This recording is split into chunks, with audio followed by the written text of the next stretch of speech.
गुरुदेव भगवान की जय। कबीरा इस संसार में झरझर पड़े अंगार, यदि संत न होते जगत में तो जली मरता संसार। बोलिए श्री सद्गुरुदेव भगवान की जय। जो भी संत होते हैं, महापुरुष होते हैं, सद्गुरु होते हैं, उन्होंने समाज को हमेशा एक करने का प्रयास किया, समाज को जोड़ने का काम किया, कभी भी समाज को तोड़ा नहीं। चाहे वो फकीर हों, संत हों, महापुरुष हों। कुछ लोग ऐसे होते हैं जिनकी धर्म से जीविका चलती है, वही समाज को तोड़ते हैं और सदैव से तोड़ने का प्रयास किए। मनुष्य यहाँ जब भी जन्मता है तो इंसान जन्मता है।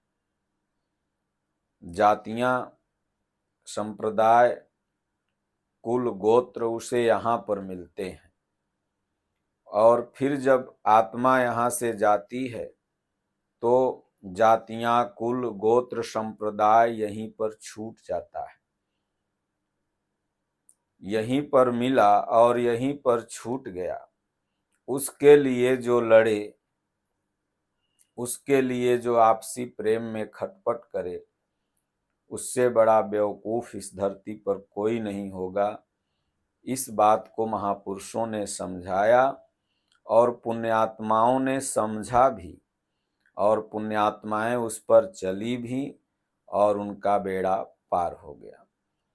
और जो कम पुण्य वाली आत्माएं हैं वो इस पर नहीं चल पाती।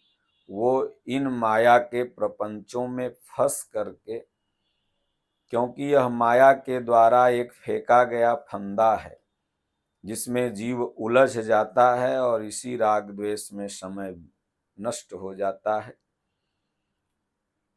इसलिए महापुरुष की एक वाणी है कि कोई कहे हम पक्के हिंदू, सिखा सूत्र धारण करते। कोई कहे हम पक्के मुस्लिम, दाढ़ी पर अकड़े फिरते।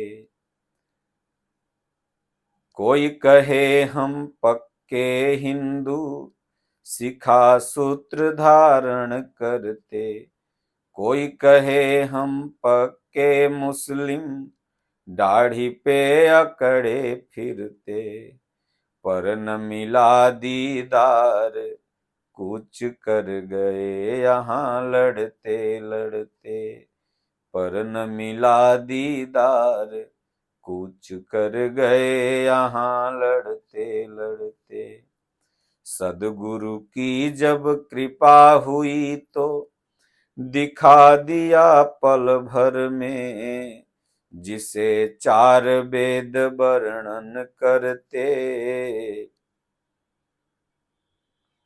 पर न मिला दीदार, कूच कर गए यहाँ लड़ते लड़ते। कोई कहता है हम पक्के हिंदू हैं, शिखा सूत्र धारण करते हैं। शिखा सूत्र मतलब चुंडी।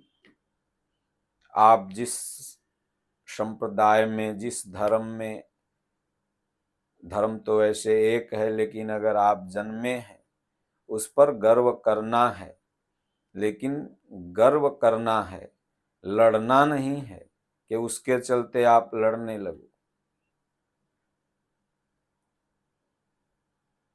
चाहे किसी भी संप्रदाय के लोग हों, आपस में लड़ने का नाम धर्म नहीं होता है।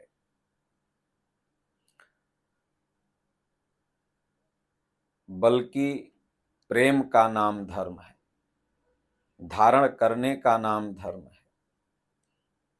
उस परमात्मा की वाणी, उस गीता की वाणी को जो धारण करे, उस कुरान की वाणी को जो धारण करे, उस पर चले, उसका नाम धर्म है। तो कोई कहे हम पक्के हिंदू, जब तक श्वास चल रही है, शरीर मिला हुआ है, बचपन में अगर किसी मुसलमान का बच्चा हिंदू के पास रख दीजिए, हिंदू का बच्चा मुसलमान के पास, तो क्या वह जानेगा कि हम किसके बच्चे हैं? जो रहन सहन पालन पोषण में रहा वो वैसा ही स्वीकार कर लेगा और जीवन भर उसके लिए लड़ता रहेगा। अगर भगवान के द्वारा यह प्रदत्त है तो वह जान जाता। जो चीजें ईश्वर द्वारा प्रदत्त हैं, काम क्रोध लोभ मोह राग द्वेष, वो सब में समान रूप से, चाहे वह हिंदू का बच्चा हो, मुसलमान का हो, ईसाई का हो, सिख का हो, यदुही का हो, पारसी का हो, लेकिन सब में काम क्रोध लोभ मोह राग द्वेष। यह ईश्वर प्रदत्त है, प्रकृति प्रदत्त है। भाव कुभाव सब में है। ईश्वर के प्रति परमात्मा के प्रति चलने का भाव सब में है, क्योंकि ईश्वर प्रदत्त है। लेकिन अगर बच्चों को बदल दिया जाए तो जो जिस परिवेश में रहेगा उसी का गुणगान करेगा। तो इससे यह साबित होता है कि यह ईश्वर प्रदत्त नहीं है, बल्कि यह एक व्यवस्था प्रदत्त है। इसलिए कोई कहे हम पक्के हिंदू, आपस में टकरार करते हैं, कहें कोई कहे हम पक्के मुस्लिम, दाढ़ी पर अकड़े फिरते। कोई सिखा सूत्र धारण कर लिया, बोले मैं पक्का हिंदू, पक्का सनातनी। कोई मूछ कटा के दाढ़ी बढ़ा लिया, बोले हम पक्का मुसलमान। काफिर को मारेंगे तो जन्नत मिलेगी, तो ये हो जाएगा। काफिर को मारने से जन्नत नहीं मिलेगी, बल्कि कुरान में लिखा हुआ है कि काफिर मतलब होता है जो तुम्हारे अंदर विकार हो, दुर्गुण हो। जब उसको मारोगे तो जन्नत मिलेगी। गीता में यही लिखा हुआ है कि अर्जुन असुरों को मार। असुर मतलब काफिर मतलब एक ही होता है। तो भगवान ने कहा स्वर्ग मिलेगा, पृथ्वी पर राज भोगेगा। मतलब अपने अंदर दुर्गुणों को जो मारेगा, किसी व्यक्ति विशेष को मारने से न किसी को जन्नत मिलेगी न किसी को स्वर्ग मिलेगा। जिसके अंदर जो बुराई है उसे मारेगा, तब जाके उसे जन्नत मिलेगी, उसे स्वर्ग मिलेगा। तो सिर्फ दाढ़ी बढ़ा लेने से न कोई पक्का मुस्लिम हो जाएगा, न सिखा धारण कर लेने से कोई पक्का हिंदू होगा। पक्का हिंदू, पक्का सनातनी वही है जो गीता रामचरितमानस के सिद्धांतों पर चलता है। पक्का मुसलमान वही है जो कुरान में जो लिखा है सब में प्रेम रखे, वो पक्का मुसलमान है। बाकी अगर आपस में लड़ते हैं तो ये कच्चे हैं, पक्के नहीं हैं। इसलिए कोई कहे हम पक्के मुस्लिम, दाढ़ी पे अकड़े फिरते, पर न मिला दीदार, कूच कर गए यहाँ लड़ते लड़ते। दोनों, न इन्हें भगवान मिला और न उन्हें ईश्वर मिला, न उन्हें खुदा मिला, न इन्हें गॉड मिला। बस केवल क्या मिला? धर्म के नाम पर लड़ाई मिली। एक व्यक्ति था, तो इसलिए लड़ना नहीं है, नहीं तो कूच कर गए लड़ते लड़ते, मतलब लड़ते लड़ते मृत्यु को प्राप्त हो गए, फिर मरे, दूसरा जन्म। मान लीजिए आप अभी सनातन हिंदू में जन्मे हो, फिर ये आत्मा दूसरे धर्म में जन्म गई। आत्मा के लिए तो कोई बाध्यता नहीं है। हो सकता है ये भारत में अभी जन्मी है, हो सकता है इंग्लैंड में जन्म जाए, हो सकता है अरब में जन्म जाए। तो फिर वहां जिस परिवेश जिस खान पान में आप जन्मेंगे वहां के लिए लड़ते रहेंगे। आत्मा के लिए तो कोई बॉर्डर है नहीं, कोई संप्रदाय है नहीं। तो भगवान कहीं भी कर्मानुबंधान मनुष्य लोग के, कर्म अच्छा है मनुष्य शरीर दे देंगे, कर्म खराब है 84 लाख कीट पर्यंत योनियों में भोगते रहेंगे। इसलिए मनुष्य शरीर मिला है तो लड़ाई में समय न बर्बाद करके ध्यान में, साधना में, भजन में, एकता में, प्रेम में, अहिंसा में समय को बर्बाद करना है, ताकि उस ईश्वर का, उस परमात्मा का, उस खुदा का आपको दीदार हो जाए। और नहीं तो दीदार नहीं मिलेगा। दीदार माने दर्शन, उनकी आभा नहीं मिलेगी और उन्हीं को मिली। आज तक तमाम महापुरुषों ने पाया, तमाम फकीरों ने पाया, तमाम जीवों ने पाया, जो गीता रामचरितमानस के सिद्धांत पर चले, सनातन के सिद्धांत पर चले, एक परमात्मा में विश्वास कर चले, अपने धर्म सिद्धांत के मूल सिद्धांत पर चले, वो उनको दीदार हो गया। और जो सिर्फ लड़े उन्हें दीदार नहीं हुआ। इसलिए कब हुई? जब सदगुरु की जब कृपा हुई। किसी महापुरुष के शरण में जब यह जीव जाता है तो ये आपस में लड़ाई बंद कर देता है, क्योंकि महापुरुष उसे समझाने में सक्षम हो जाते हैं कि बेटा, यहाँ न तुम हिंदू हो, न मुसलमान हो, न सिख हो, न ईसाई हो, न यहूदी हो, तुम एक इंसान हो और आत्मा हो।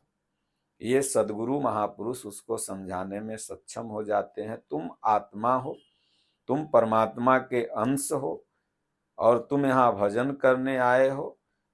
तुम भजन करके उस ईश्वर को पाने आए हो, उसमें समाहित होने आए हो। इन सब चीजों को सदगुरु उसे समझा देते हैं, हृदय से जागृत हो जाते हैं। तब सदगुरु की जब कृपा हुई तो दिखा दिया पल भर में। और सिर्फ समझाते ही नहीं है बल्कि दिखा भी देते हैं। पूज्य गुरुदेव भगवान ने दादा गुरु महाराज से कहा, गुरुदेव, भूखा तब पतियाई जब पावाद सिर पेटे जाई। सिर्फ पनीर का नाम लेने से पेट तो भरेगा नहीं, पनीर जब अंदर जाएगा तब न। इसी को कबीर साहब ने कहा, पंडित बाद बदनते जूठा, राम कहे दुनिया गति पावे, खाड़ कहे मुख मीठा, पंडित बाद बदनते झूठा। तो इसलिए सदगुरु सिर्फ बताते नहीं, जो बताते हैं उसे अंदर से अनुभूति करा देते हैं, दिखला देते हैं, तो जीव को विश्वास हो जाता है कि नहीं, जो ये कह रहे हैं सही कह रहे हैं। तो जो 4 वेद वर्णन कर रहे थे उसे सदगुरु ने दिखा दिया, हृदय में जागृत करा दिया। अब वह अटूट विश्वास से जीव भजन करने लगा, फिर धीरे धीरे अपने स्वरूप को प्राप्त हो गया। तो पर न मिला दीदार कूच कर गए। यहाँ लड़ते लड़ते अगर हम आपस में लड़ते रहेंगे तो इस जीव को वह दीदार का दर्शन नहीं होगा, परमात्मा का दर्शन नहीं होगा। इसलिए लड़ाई झगड़ा बंद कर प्रत्येक संप्रदाय के लोगों को इंसान बन करके एक साथ रहना चाहिए। अपने अपने धर्म की जो गूढ़ बातें हैं उसे लेना है, लड़ने वाली बातों को हटाना है। और किसी एक संप्रदाय के नहीं, सभी संप्रदायों के लिए उतना ही बात है कि सब सोचते हैं कि हम 20 हो जाएं, 21 हो जाएं, 25 हो जाएं। तो ऐसा भावना त्याग करके प्रेम में विश्वास रखिए। ओम श्री सद्गुरुदेव भगवान की जय।